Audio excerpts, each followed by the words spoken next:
Jangan sendirian. Klik tombol subscribe dan nyalakan notifikasinya sebagai dukungan kalian di channel podcast Jangan Sendirian. Halo para pendengar podcast Jangan Sendirian. Kenalin gua Matt, salah satu tim podcast Jangan Sendirian. Kali ini tim podcast Jangan Sendirian berada di depan kamera dan mungkin video seperti ini akan diupload setiap hari Kamis. Kami tim podcast Jangan Sendirian akan menelpon salah satu narasumber yang pernah berbagi cerita kepada kita, dan kita bakal bongkar semua pengalaman yang pernah diceritakan di podcast Jangan Sendirian. Saya akan menelpon narasumber yang bernama Sadat. Mari kita telepon.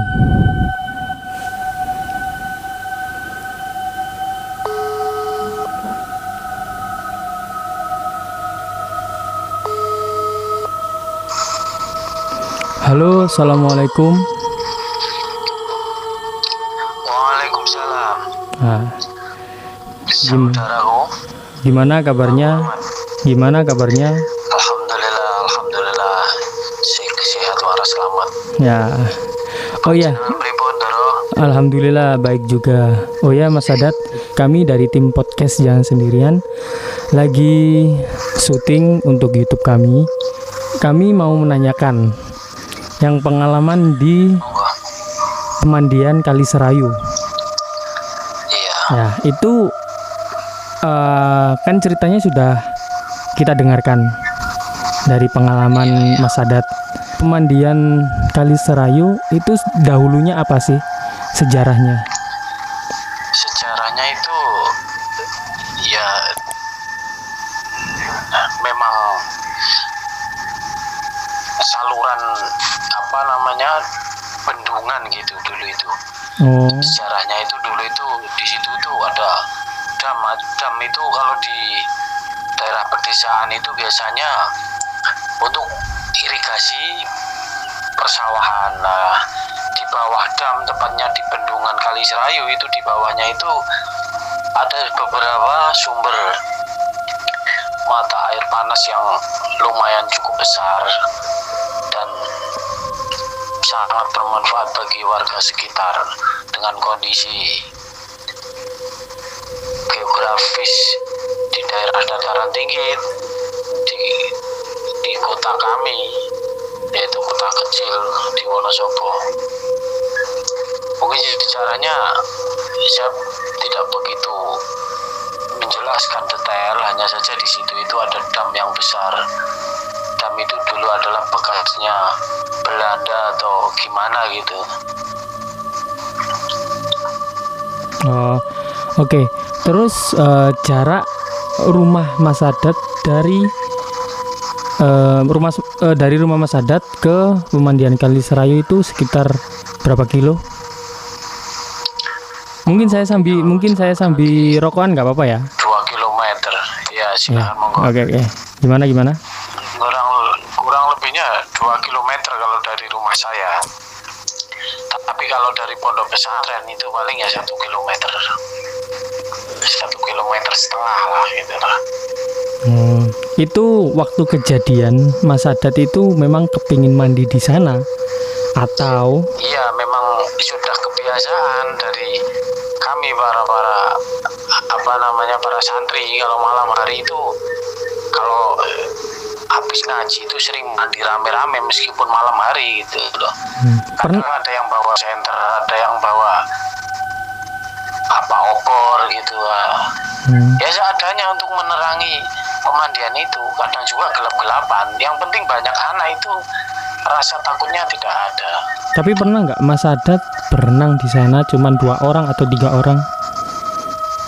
Kalau untuk malam hari belum pernah, tapi kalau untuk sore itu sering, pagi hari, siang hari itu sering, karena pemandian itu memang sebagai wahana orang desa itu berenang, berendam, dan pemandian air panas itu memang rame untuk mengobati penyakit kata ya itu. Dan biasanya itu memang di situ sungai yang penuh mitos, sungai yang penuh mistis, sungai yang penuh cerita sejarah gitu. Karena bukan hanya sumber daya alam yang indah, tapi juga banyak menyimpan cerita gaib di dalam sungai itu. Tapi juga bahaya. Tapi pernah nggak di sungai itu ada korban gitu? Sering terjadi. Biasanya itu ada anak, terutama itu anak-anak pendatang. Kalau warga sendiri kan udah tahu adatnya mandi di situ bagaimana. Kita menjaga hubungan dengan penjaganya, dalam arti hubungan dengan adat-adatnya, apa ya namanya ya, tata adab atau gimana ya maksud saya itu ya, aturan lah mungkin. Kalau warga sendiri kan udah paham, tapi kebanyakan dari mereka yang pendatang itu banyak terjadi tenggelam, hanyut, kemudian tidak ditemukan jasadnya, baru beberapa hari baru ditemukan. Itu sering terjadi. Dan memang di situ kita harus benar-benar menjaga diri, harus benar-benar sering berdoa, dan harus pikiran juga tidak boleh kosong. Siang hari saja masih ada sosok-sosok yang menampakkan diri, apalagi malam hari gitu. Selain hal seperti itu. Terus selain penampakan yang pernah Mas Haddad lihat, apakah Mas Haddad pernah mendengar atau ada orang bercerita pernah ada penampakan ini atau ini gitu? Selain itu ada? Banyak sering terjadi di situ, terutama untuk sosok-sosok yang sering, wah ngeri kalau saya ceritakan ini malam hari soalnya. Iya, kita lagi syuting malam hari soalnya. Iya, memang di situ memang siang hari aja kadang sering menampakkan diri, apalagi malam hari. Yang pernah saya alami itu saat saya berendam ke air dingin. Itu di situ tuh ada yang namanya rambut hidup.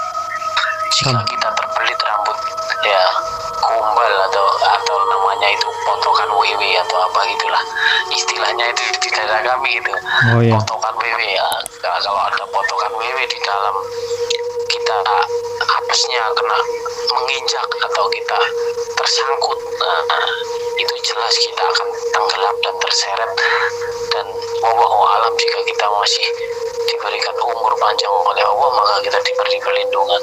Tapi jika saat kita memang hapesnya, ya udah kita hanyut di situ dan tenggelam hingga nanti saat ditemukan itu beberapa hari baru ditemukan di lokasi yang berbeda gitu loh. Berarti besar lokasinya.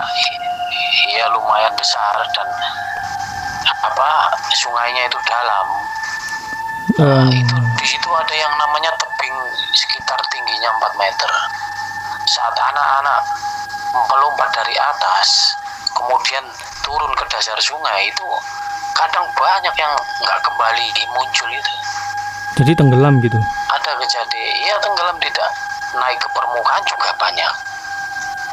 Dan pokoknya Masya Allah lah, untuk warga sendiri, untuk daerah situ udah paham bagaimana adatnya, salam, menjaga diri, tidak boleh sombong, tidak boleh congkak, tidak boleh takabur dengan kondisi di situ. Karena kebanyakan orang-orang pendatang yang mandi di situ, dialah yang menjadi korban karena tidak tahu adat-adatnya di situ, tata caranya masih gimana gitu.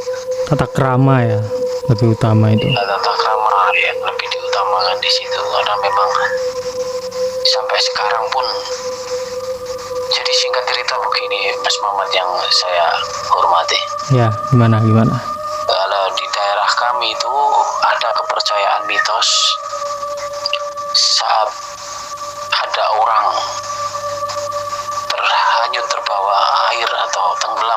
terseret air di sungai manapun di kota kami di Wonosobo, itu biasanya mitosnya gini, akan ada hujan yang terus menurun sampai mayatnya diketemukan.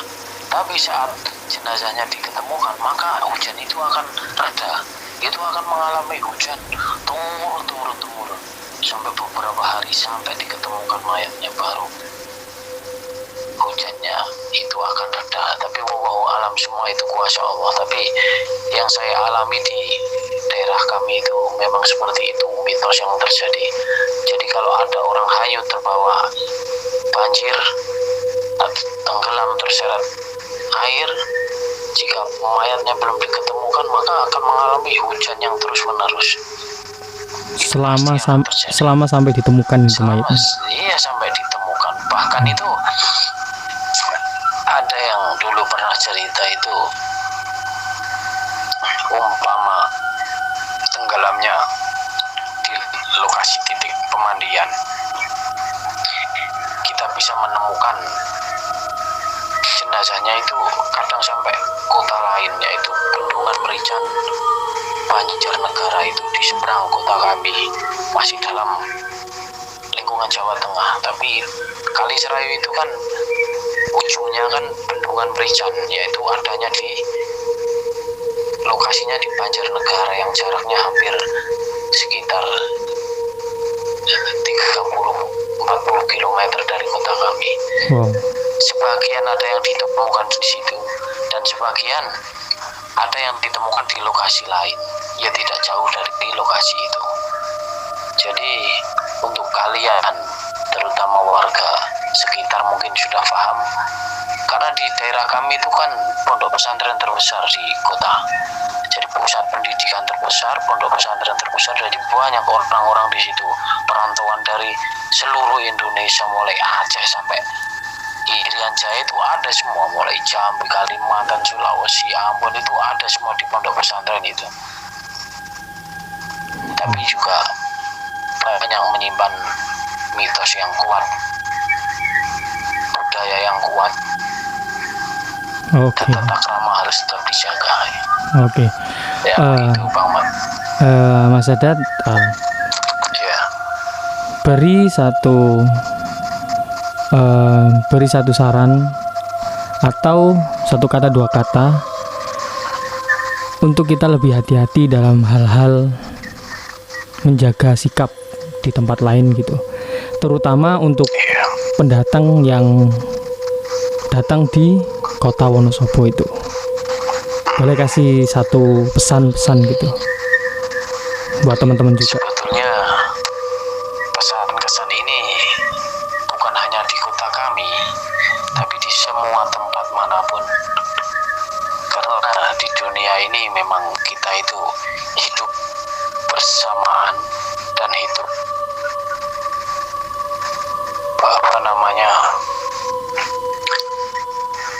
berdempetan dengan dua sisi alam, jin dan manusia.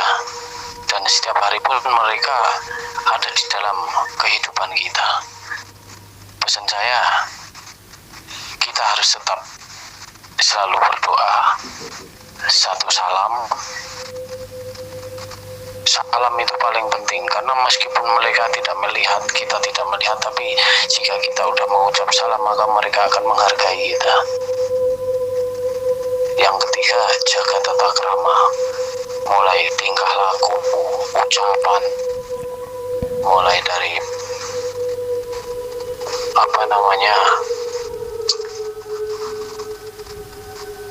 pergaulan di setiap tempat.